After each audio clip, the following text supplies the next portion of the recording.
Welcome to the Genius Factory. Enjoy the video.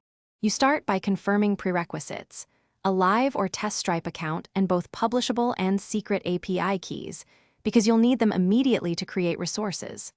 Next, define the subscription product, price, billing interval, and optional trial so you know what to create. Then, enable payments and add a webhook endpoint for invoice and subscription events. This ensures you can react to payments and failed charges.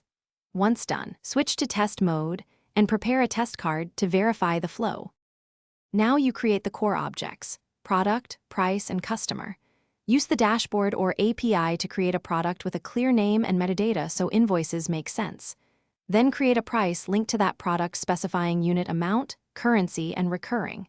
Interval like month or year, this defines billing cadence. Next, create or fetch the customer and attach a payment method as the default.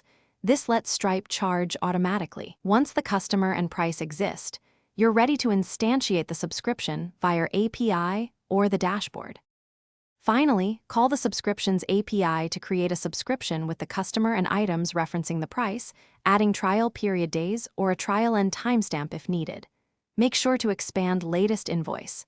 Payment intent to confirm any upfront payment or SCA authentication. This prevents silent failures. After creation, monitor webhooks for invoice. Payment failed or payment intent. Requires action so you can prompt the customer. If anything breaks, examine webhook logs and card decline codes, then adjust retry rules and notify.